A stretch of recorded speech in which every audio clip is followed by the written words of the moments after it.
Hello guys, welcome to YouTube channel diploma lecture. आपके channel diploma lecture में आपका स्वागत है। तो मैं इसके पहले आपको पढ़ा रहा था सर्वेइंग का पहला चैप्टर, और उसमें हम लोग कहाँ पहुँचे थे, सर्वेइंग के प्रिंसिपल तक पहुँचे थे। यानी कि सर्वेइंग का जो प्रिंसिपल है मैं उसको लिखा दिया था, दो प्रिंसिपल होते दोनों बता दिया था। एक बार रिवीजन कर लेते हैं कि हम लोगों ने क्या क्या कल पढ़ा था, ठीक, डिटेल में। और जो बच्चे वीडियो नहीं देखे इसके पहले, अब लोड है, उसको जाकर देख लें, प्लेलिस्ट बनी होगी, ठीक। नहीं मिलती तो हमसे कांटेक्ट करें, हम आपको लिंक भेज देंगे, ठीक। तो कल हम लोग पढ़े थे सर्वेइंग के बारे में, सर्वेइंग क्या होती है, उसके कुछ प्रॉपर्टीज़ के बारे में पढ़े थे, उसका उद्देश्य क्या था, ऑब्जेक्ट, ठीक। और सर्वेइंग के यूज़ के बारे में पढ़ा था, कहाँ कहाँ यूज़ करते हैं, ठीक है। और क्या पढ़े थे, सर्वेइंग का डिवीज़न पढ़े थे, जितने तरह का था, प्राइमरी डिवीज़न, उसके बाद जितने आधार पर उसे बांटा गया है, ठीक, वो चीज़ पढ़ा था। उसके बाद फिर लास्ट में हम कहाँ पहुँचे थे, प्रिंसिपल ऑफ सर्वेइंग के पे पहुँचे थे, ठीक। तो सर्वेइंग के प्रिंसिपल के बारे में मैं आपको आज थोड़ा ब्रीफ में बताऊंगा। जो दोनों मैंने बताया था उसको थोड़ा ब्रीफ में करके बताऊंगा। तो क्या बताया था हमने, प्रिंसिपल्स ऑफ सर्वेइंग, ठीक। क्या क्या था, पहला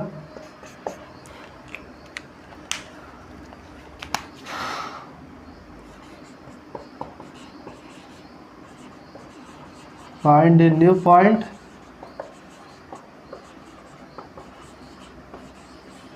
with the help of two reference point, ठीक।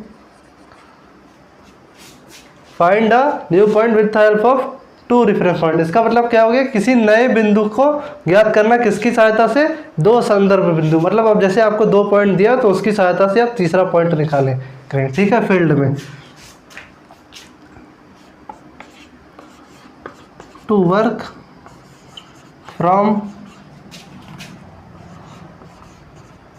होल टू पार्ट, ठीक। तो ये दो प्रिंसिपल मैंने लिखा था, आप लोग को याद होगा, ठीक। तो पहले देखते, पहला क्या है कि दो संदर्भ बिंदुओं से किसी नए बिंदु की सापेक्ष स्थिति ज्ञात करना, ठीक। तो पहले कितने तरीके से हम ज्ञात कर सकते हैं उसको एक डायग्राम द्वारा बना के मैं आपको बता देता हूँ, कितनी कंडीशन है इतने तरीके। और दूसरा क्या है, to work from whole to part, अभी ये बताया जाएगा।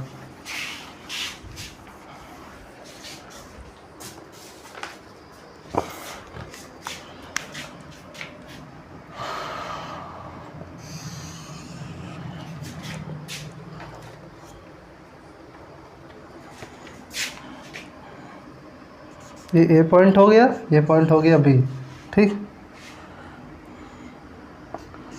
डी निकला सी, ठीक। अभी केवल देखते जाइए, अभी समझा रहे हैं क्या है, और अगर आप डेफिनेशन अच्छे से समझते हैं तो समझ जाएंगे हम किस लिए बना रहे हैं।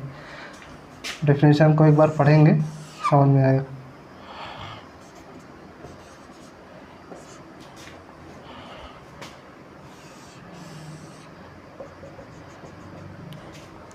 अरे लास्ट,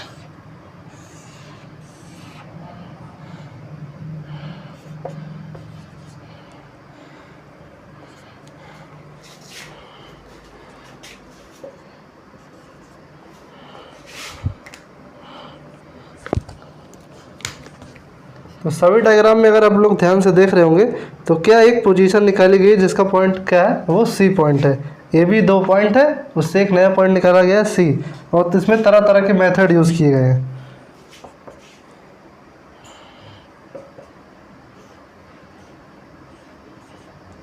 इसको अल्फा मान लीजिए, इसको बीटा मान लीजिए।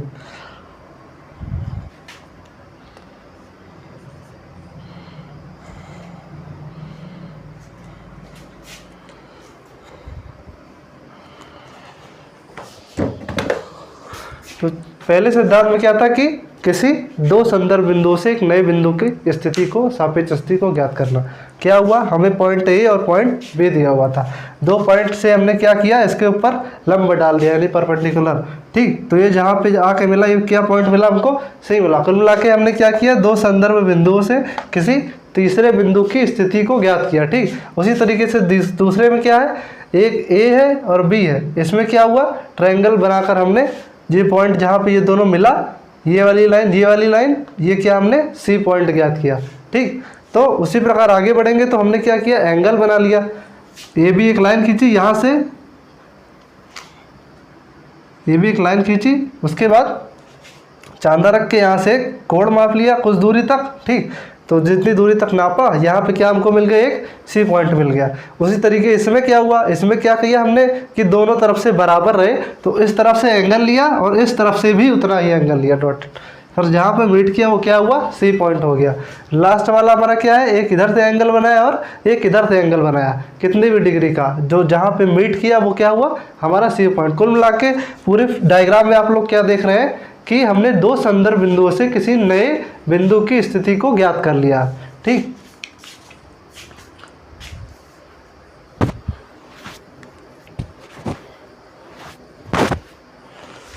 गर्मी बहुत है,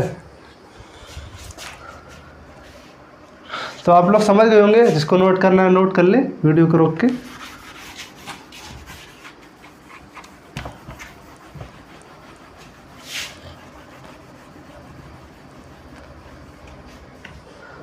दूसरा क्या था हमारा,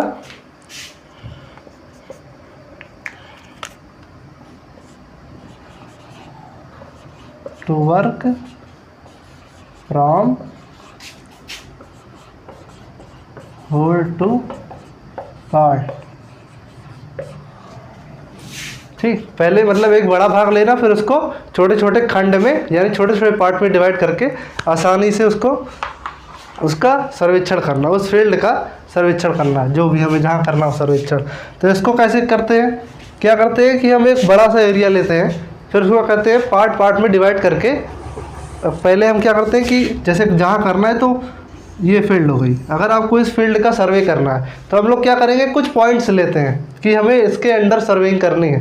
जैसे एक पॉइंट यहाँ ले लिया, एक ये ले लिया, ठीक, एक ये ले लिया, एक पॉइंट ये ले लिया, एक यहाँ, तो ये पॉइंट्स हो गया। ठीक, इन पॉइंट्स को लेके हमने, केवल पॉइंट्स रहेंगे अच्छे समझाने के लिए, जैसे पॉइंट ले लिया, ये यहाँ मिला, यहाँ मिला, यहाँ, ठीक, ये आपके क्या है, पॉइंट्स हो गए। इनको हमने मिला दिया, मिला के हमें क्या मिली, एक आकृति प्राप्त हो गई। ठीक, अब तो to work from whole to part, यानी होल से यानी पूरे से क्या खंड खंड में करना।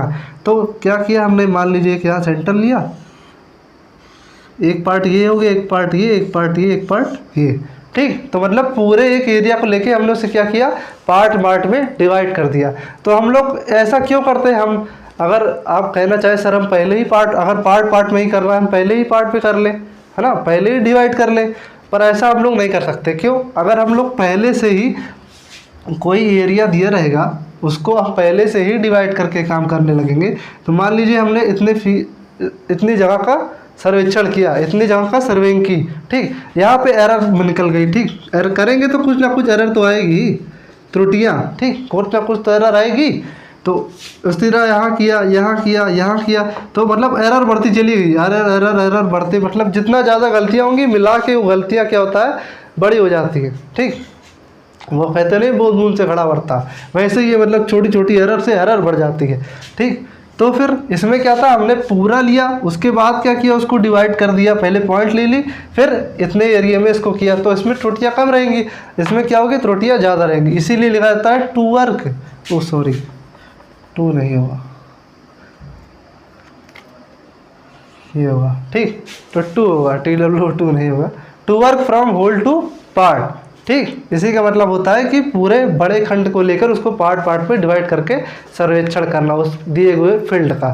ठीक, तो आपको प्रिंसिपल समझ में आ गया होगा, सर्वेइंग का सिद्धांत समझ में आ गया होगा। दोनों सिद्धांत बहुत इंपॉर्टेंट है, एग्जाम में अधिकतर पूछा जा सकता है आपसे, और आपको पता भी होना चाहिए।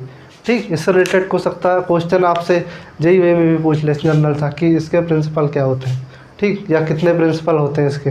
ठीक, तो 2 प्रिंसिपल होते हैं। अगला क्या है हमारा,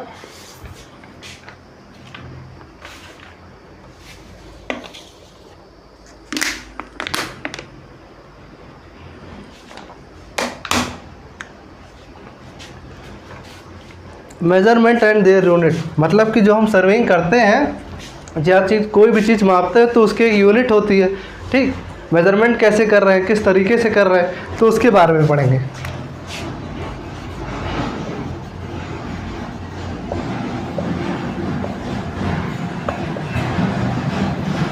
मेजरमेंट एंड देयर यूनिट, ठीक, मापन और उनकी इकाइयाँ, ठीक। हिंदी वाले जाने तो क्या होगा, उसका मापन कैसे करते हैं, जो भी हम फील्ड लेते हैं और उसमें कौन कौन सी इकाई यूज़ होती है, ठीक। तो पहले अगर आप जानना चाहें तो मापन के बारे में हम लोग जान लेते हैं कि कितने तरीके के मेजरमेंट होते हैं। तो जब हम कोई भी सर्वे का कार्य कर लेते हैं तो उसमें कितने तरह के आपके मेजरमेंट होते हैं, 2 तरह के मेजरमेंट होते हैं।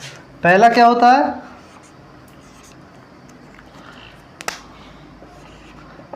लीनियर, ठीक,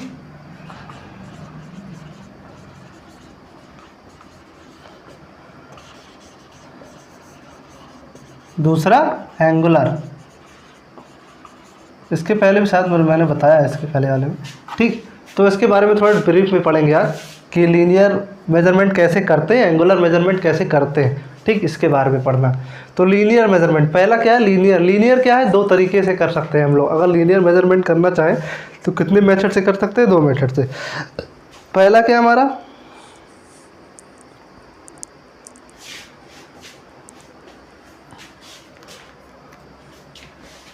पहला क्या है क्योंकि बताते हैं,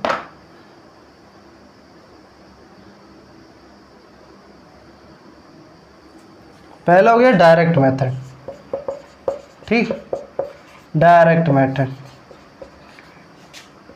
दूसरा मेथड क्या है, बाय ऑप्टिकल इंस्ट्रूमेंट। मतलब क्या, 2 तरीके से लीनियर मेजरमेंट कर सकते हैं, डायरेक्ट मेथड और ऑप्टिकल इंस्ट्रूमेंट के द्वारा। हिंदी मीडियम वाले अगर चाहें तो उनके लिए क्या है, डायरेक्ट मेथड मतलब प्रत्यक्ष या सीधी विधियाँ, ठीक, प्रत्यक्ष या सीधी विधियाँ लिख देते हैं, प्रत्यक्ष नहीं कहेंगे सर, हिंदी कभी नहीं लिखते, प्रत्यक्ष या सीधी विधियाँ। और ऑप्टिकल इंस्ट्रूमेंट वाले लिख लेंगे प्रकाशीय उपकरणों द्वारा मापन, ठीक, प्रकाशीय उपकरणों द्वारा मापन।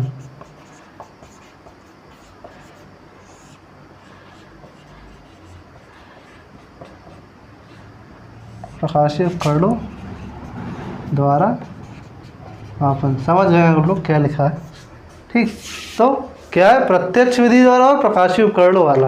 आप लोग समझ रहे होंगे, डायरेक्ट मतलब डायरेक्ट यूज़ करके या फिर कोई इंस्ट्रूमेंट का यूज़ करके हम लोग लिख कर सकते हैं।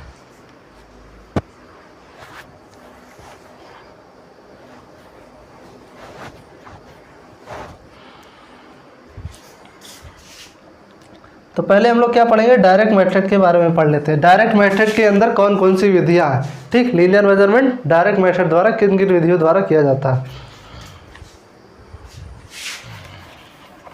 सब बिगाड़ देते हैं। लीनियर मेजरमेंट पढ़ रहे हैं, क्या हम लोग पढ़ रहे हैं, लीनियर मेजरमेंट, ठीक। तो लीनियर मेजरमेंट करने की कितनी विधियां हैं, पहले विधियां नोट कर लेंगे, फिर बारी बारी आपको बताएंगे कि लीनियर मेजरमेंट कितने तरीके से हम लोग कर सकते हैं।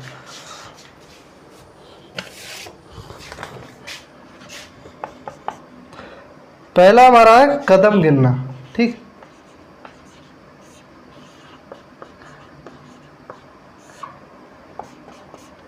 पहला है कदम गिनना। कदम गिनना लोग समझ रहे होंगे क्या होगा कदम गिनने में, बस इसको थोड़ा टेक्निकल वे में करते हैं। पेडोमीटर,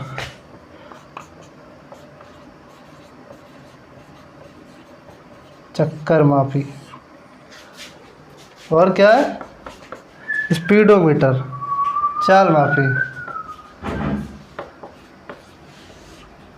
ठीक। चाल मापी आप लोग जानते होंगे, अधिकतर गाड़ियों में जो लगा रहता है वही चाल मापी की बात हो रही।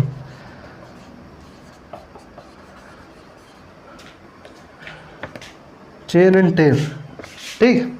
तो इतने मेथड है लीनियर मेजरमेंट करने के, किसमें, सर्वेइंग में। लीनियर मेजरमेंट जब हमें नापना होता है तो इतने तरीके से नाप सकते हैं, यानी सीधी रेखा में अगर हमें सीधा सीधा नापना है कोई भी चीज़, जैसे यहाँ से वहाँ तक की आपको दूरी मैंने नाप लिख के दी, यहाँ से इस डायरेक्शन की दूरी माप लिख के दी, तो कैसे नापेंगे। एक क्या विधि, कदम गिनना। हम लोग अपने कदम रख के, ठीक है, कदम रख के तो एक क्या करते हैं, एक औसत निकाल लेते हैं। ठीक, कदम जो रखते हैं पूरी लेंथ का एक क्या निकाल लेते हैं, एक औसत निकाल लेते हैं। उसको किससे गुणा कर देते हैं, आपके एक कदम की संख्या से गुणा कर देते हैं। मतलब जितना कदम चले और जितना कदम हमने चला उसका एवरेज, दोनों को मल्टीप्लाई कर देते हैं तो हमारा क्या निकल जाता है, कदम गिनने की विधि। ठीक, दूसरा क्या है, पेडोमीटर। पेडोमीटर क्या होता है, पेडोमीटर में क्या होता है कि एक जैसे हम लोग कदम गिनते हैं, इसमें पेडोमीटर में क्या होता है कि ये जो इंस्ट्रूमेंट लगा रहता है ये गिन लेता है आपके कदम को। ठीक, जहाँ आप कदम रखते हैं ऑटोमेटिक आपके पेडोमीटर में लिख के आ जाएगा कि आपने इतने कदम रखे हैं। ठीक, एक तरह से कह सकते हैं एक उपकरण विधि है। ठीक, और क्या है, चक्कर मापी। चक्कर मापी क्या होता है कि आपका जब उसमें क्या लगा था, पहिया लगा रहता है। चक्कर मापी मतलब पहिया लगा रहता है। तो एक चक्कर जैसे कंप्लीट होता है, ठीक, जितना चक्कर कंप्लीट होता है उसको क्या करते हैं, उसको नंबर ऑफ चक्कर को परिधि से गुणा कर देते हैं तो पता लग जाता है कि हमारा कितना दूरी तक चढ़ा है। आप लोग खुद ही समझने की कोशिश कीजिए जनरल वे में कि अगर मान लीजिए आपके पास ये पहिया है, इसकी परिधि आपको हम बता दें कितनी परिधि है और आपसे कह दें इस पहिए से यहाँ तक की दूरी नापनी है। ठीक, तो कैसे नापेंगे, अगर आपको बस ये पता लग जाए कि ये चक्कर एक का पूरा कर रहा है तो आप लोग आराम से निकाल लेंगे। ठीक, जैसे एक चक्कर ये पूरा चलेगा तो अपनी परिधि के बराबर ही तो एक चक्कर चलेगा, है ना, परिधि के बराबर ही तो एक चक्कर घूमेगा। तो एक चक्कर गुणे परिधि, तो वही जितना चक्कर रहता है उसको परिधि से गुणा कर देते हैं। ठीक, तो ये हमारा क्या निकलता है, चक्कर मापी। ठीक, चाल मापी भी इसी तरीके होता है। चाल मापी में क्या होता है, आप जब जितना चलते रहते हैं, गाड़ियों में लगा रहता है ना, दिखाता रहता है इतने किलोमीटर आपकी गाड़ी चल चुकी है। ठीक, स्पीडोमीटर लगा रहता है ना, इसको इसी को कहते हैं चाल मापी। जितना चलता रहता है ऑटोमेटिक डाटा सेव होता रहता है। लास्ट क्या है, टाइप नहीं, सॉरी गलत हो गया, चेन और टेप द्वारा। ठीक, चेन और टेप से सिंपल सी एकदम मेजरमेंट ली जाती है। आप लोग के घरों में भी चेन वेन होगी। ठीक, अगर जिनके घर पे होंगे मिस्त्री विस्त्री देखते हैं उनके पास भी नापने के लिए टेप वेप रहते हैं। ठीक, इंची टेप रहता है टेलर्स के पास। ठीक, तो वही चेन और टेप की बात हो रही है। सिंपल सी मेजरमेंट लेने के लिए सीधी लीनियर चेन और टेप का यूज़ कर देते हैं। तो आप लोग को पता लग गया कि कौन सी विधि में किस किस तरीके से मेजरमेंट हम करते हैं। ठीक, नेक्स्ट हमारा क्या है, अगला टॉपिक हमारा एंगुलर मेजरमेंट। ठीक, तो इसके अंदर हमने इंस्ट्रूमेंट भी यूज़ कर दिया और डायरेक्ट जो मेथड था वो भी इसी के अंदर आ गया। ठीक, दोनों इसी के अंदर बताया मैंने। अब एंगुलर मेजरमेंट देख लेते हैं। ये सब थ्योरेटिकल पार्ट है, आपको आ सकता है, इसलिए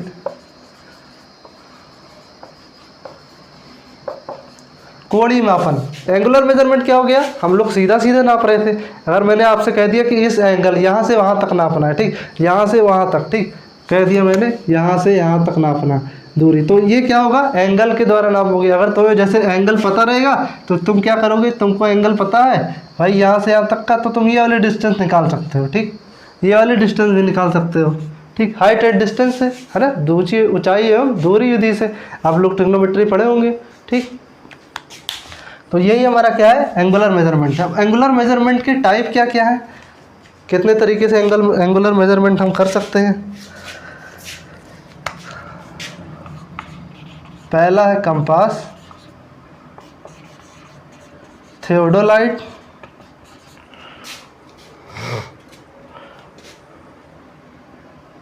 एक होता है एनी लेवल। ठीक, कंपास, थियोडोलाइट और अन्य लेवल। ठीक, इस सबको हिंदी में भी अगर चाहे तो कंपास ही लिख सकते हैं, इसको चाहे थियोडोलाइट ही, अन्य लेवल हिंदी में तो लिखा ही है। ठीक,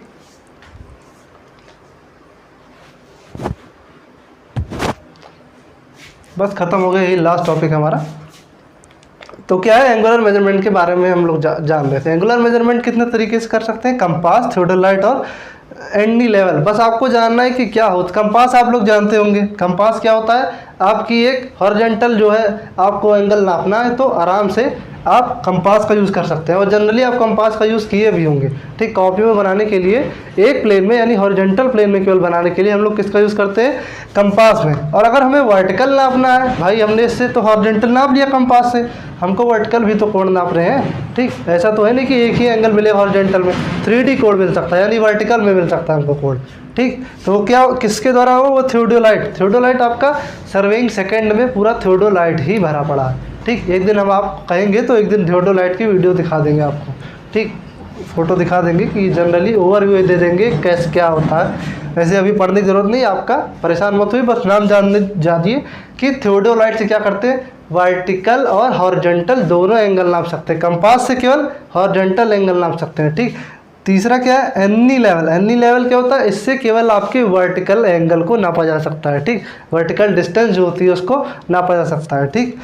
थियोडोलाइट से भी क्या कर सकते हैं, वर्टिकल हॉरिजॉन्टल डिस्टेंस को नापा जा सकता है। हाइट एंड डिस्टेंस मेथड आगे है, ये कैसे निकलता है वही सर्वेइंग सेकंड में आपको ब्रीफ में पता लगेगा, केवल अभी नाम जान लीजिए। तो आपको लीनियर और एंगुलर मेजरमेंट के बारे में पता लग गया। तो फर्स्ट चैप्टर हमारा हमें लगता है सब टॉपिक कवर हो गया है, कुछ बचा नहीं। अगर आपको लगता है कि कोई टॉपिक बचा हुआ है तो हमको कमेंट करके बताइए, हम उसको अगले वीडियो में कवर कर देंगे। अगर आपको वीडियो अच्छी लग रही हो, थोड़ा भी समझ में आ रहा हो, तो उसको लाइक कीजिए, शेयर कीजिए और बच्चों तक पहुंचाइए। हमारा टेलीग्राम पे ग्रुप है, जाइए ज्वाइन कीजिए, डिस्क्रिप्शन में होगा लिंक उसका, ठीक। कॉन्टैक्ट के लिए हमारे पर्सनल हमारा नंबर है, ठीक। कोई भी डाउट हो, मैं आपका डाउट सीधे डायरेक्ट हमसे कॉन्टैक्ट कीजिए, मैं क्लियर कर दूंगा। हमारे साथ ऐसे ही बने लीजिए। धन्यवाद।